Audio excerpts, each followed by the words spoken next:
Hello everyone, that crazy noise you're hearing in the background is my husband playing Risk. I actually enjoy Risk very much. As I said, I was going to come back with a tutorial to show you how to make this inside page, which I call the gallery page, as it can be like a gallery. You can have different pictures or themes in it. Anyway, let's get started. Are you winning, hubby?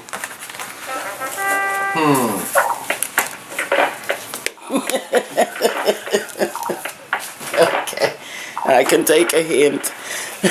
So what you need is, you need a very large sheet of cardstock. This particular cardstock measures 18 inches by 25 inches. That's 46 by 64 centimeters. And the reason why you need it is because you get that extra inch or two that you do not get from a 12 by 12 naturally. And that's where you can get the hinges. Here's one that I made previously. I actually did the tutorial for it and I didn't like the tutorial. So, closing it wrong, sorry about that. Didn't like the tutorial, so I can use this for another project.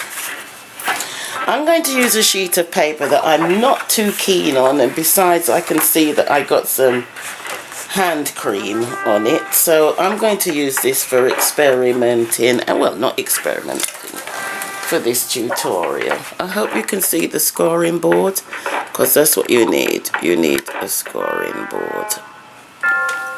If you don't have a scoring board, I shall show you how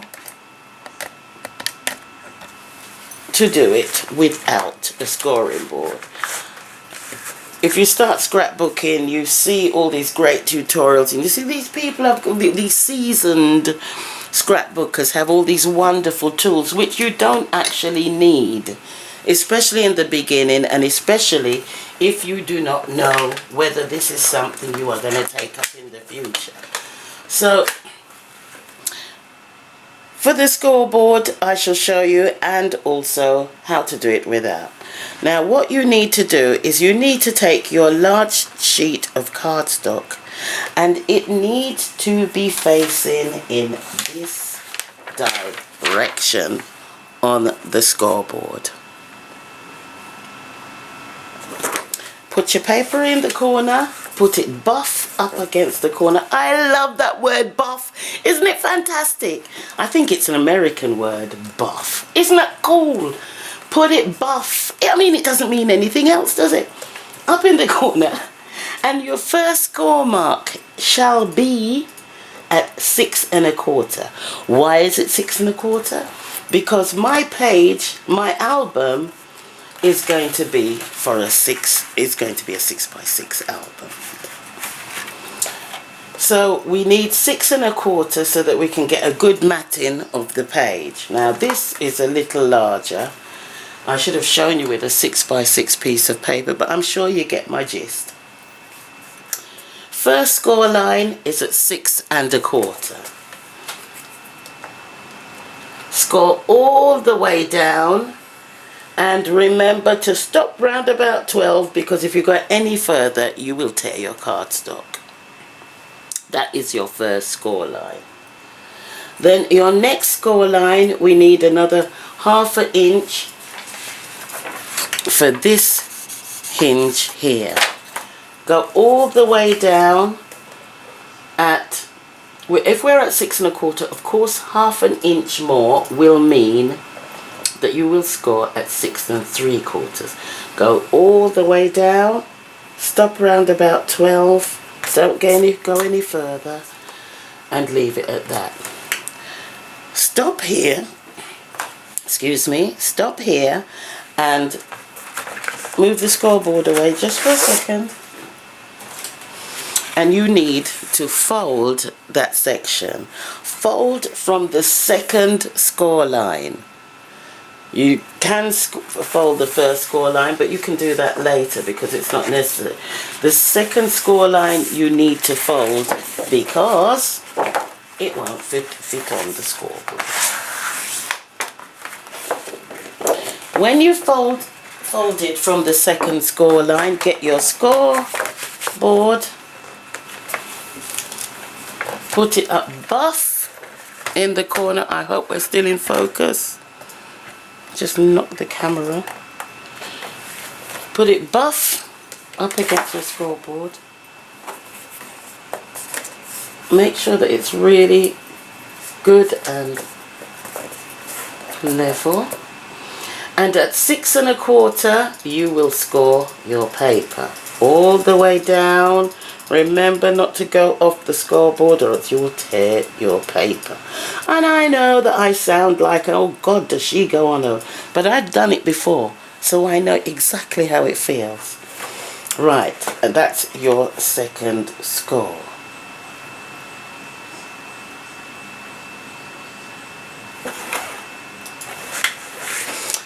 And we shall fold. I stopped there for a minute because I thought that I'd got it wrong. Now the reason why we're folding this particular score line is because we're going to tear it off. Now, if you make this yourself, you will see that this extra bit is over. That was naughty of me using my fingers, by the way. You will see that there is this extra bit over from this very large piece of cardstock, which is actually bigger than an A3 size piece of paper left over. So you've got lots of paper left over for tags, flowers, embellishments, and what have you.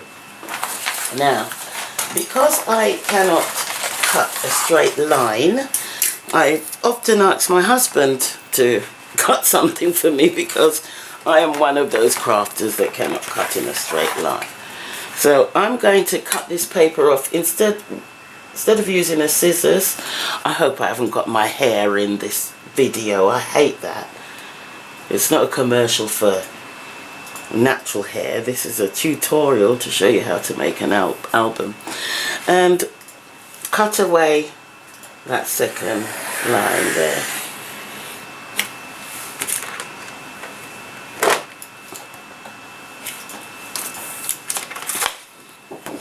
Make sure your craft knife is nice and strong, and there you have a lovely neat cut. Now let's put this away, and oh, this ruler is so heavy. And let's get this back on the scoreboard. You're gonna have to bear with me, folks, because this is my first tutorial. Right, remember the first score lines was heading in this direction. Now, although the paper's cut, you still need to turn the paper around. Turn the paper around so that you are now heading in this direction. Put the card buff up against the scoreboard and find your 6 1/4 mark. The 6 1/4 mark is a good guideline as well for anything you're doing. If you've got a paper stack of 4 1/2, I think it is 6 1/2 by 4 1/2, or that size paper stack, then you use that as your guideline, as your template for any size of box that you need, or any size of scrapbook page you need. And I'm probably going to have to edit out that bit because that didn't make any sense what I said. But let's continue. Right, now we've turned the page around. We need to score at 6 1/4 all the way down, and then we need a 1 inch. I want a 1 inch hinge. Let me show you what I mean. I want a 1 inch hinge because we are now heading in this direction. So I need a 1-inch hinge down here. You can choose, this is why I'm telling you, and that's why I didn't particularly write any sizes. I want a 1-inch hinge. The other, on the album, I had a 1/2 inch hinge, but this time I want to put more embellishments. So I am going to give myself a 1-inch hinge. Score at 6 1/4, and then the next score line, of course, 1 inch, will be at 7 1/4. Let's get it buff up there, shall we? 7 1/4 all the way down.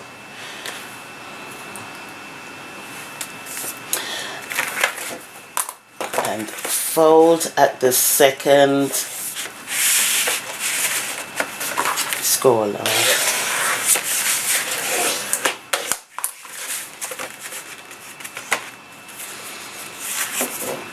Move it up here, as I did before, really buff against the scoreboard, and you get another 6 1/4.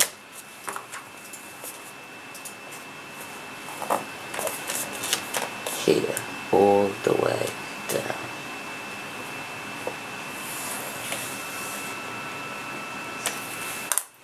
Right.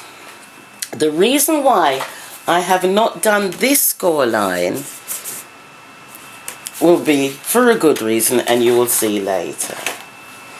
Now we've got all our lines together, let's start folding. And I wish I could speed up the camera here, because it's just basically folding your score lines.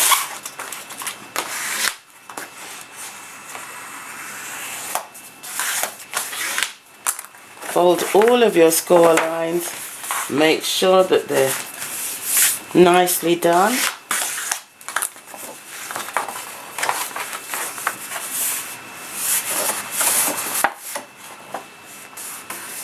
I had a spoon here because I was going to show you how to do it with a spoon. You can achieve a good fold by just using a spoon instead, if you don't have a bone folder, and just put it across like that. Done. Alright, we've got our sections here. I hope the lines are showing. And we are going to cut. I'm going to use my scissors this time and my craft knife. Where's Tim Holtz? There he is.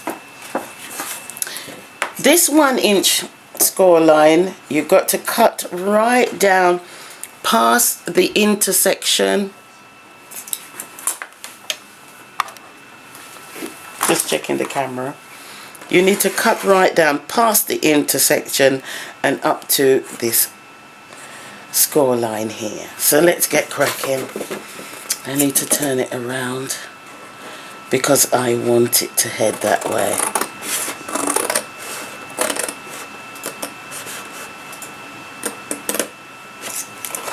Remember, go past the intersection. So you guys, proof that I cannot cut in a straight line. And here I'm just going to quickly use the Tim Holtz ruler and just cut it neatly.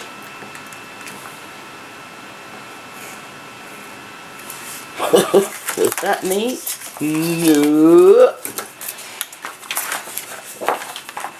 And this is your basic page. Now, the reason why I didn't score the other side was because maybe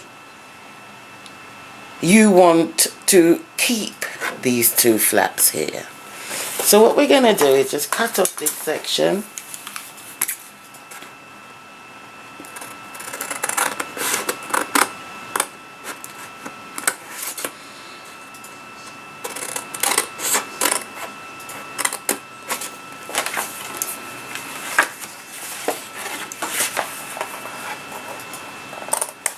Just a short one, so I'll use the scissors. And this is your basic page. Now, as you can, in my album, I took one of these off. It's entirely up to you. The reason why I took my mine off was because I didn't want it hanging out of the side. I didn't want that flap hanging out at the side like that. But it's entirely up to you how you want it. As for me, this time I'm going to keep it on. Because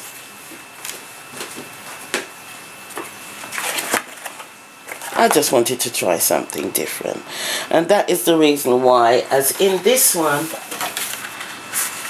I didn't put a double score line.